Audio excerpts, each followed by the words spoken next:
A trail hunt in 2007 photo Christopher Furlong Getty Images Katie Balls 2 hours Tuesday, December 26, 2017 3 weeks into the general election campaign, as the Tories enjoyed a 16-point poll lead and the Carlton Club, the spiritual home of the Tories, made plans for a celebratory election night champagne dinner. 16 voters gathered in Nottingham for a focus group commissioned by the Liberal Democrats. This was run-of-the-mill campaign procedure, but its findings picked up something that took politicians months to work out.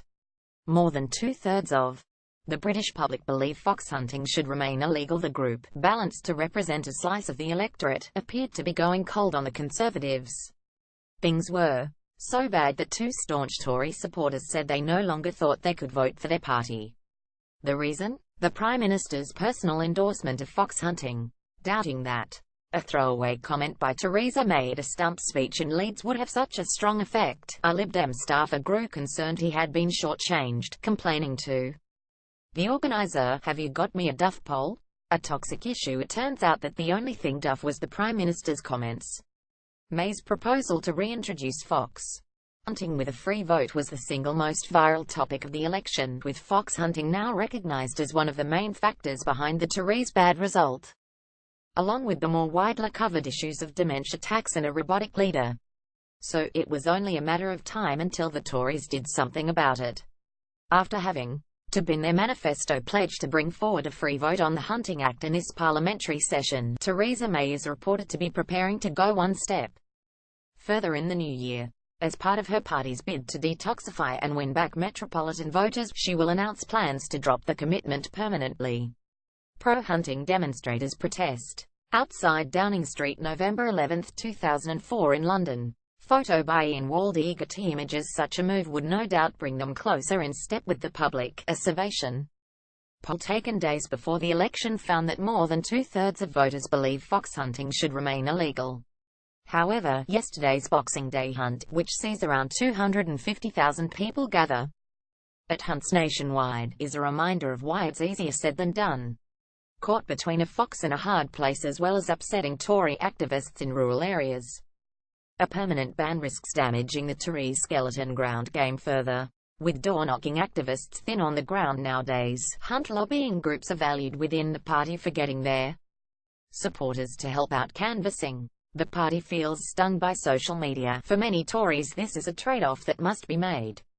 Although David Cameron declared after the 2015 election that Britain and Twitter are not the same thing, the party feels stung by social media after seeing the negative effect viral stories, which often center around animal rights, can have on the party.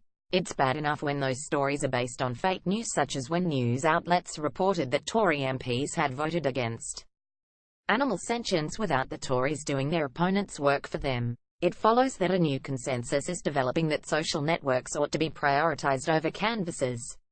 Even so, May's announcement may not be enough on its own to move the Conservatives from being seen as the party of foxhunting to the party of the environment. The Tories' stance in the snap election wasn't a blip. Historically, their leading politicians have a penchant for hunting. When May declared foxhunting is something she has always been in favour of, she joined a long list of prominent Tories to endorse the pursuit.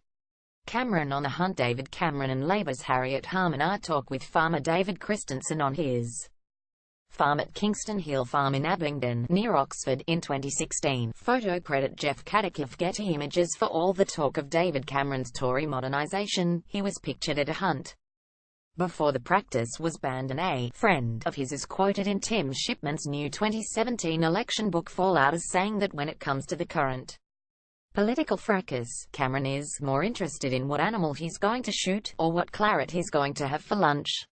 Even the newly Green DEFRA Secretary Michael Gove was seen as being for lifting the ban as recently as the summer.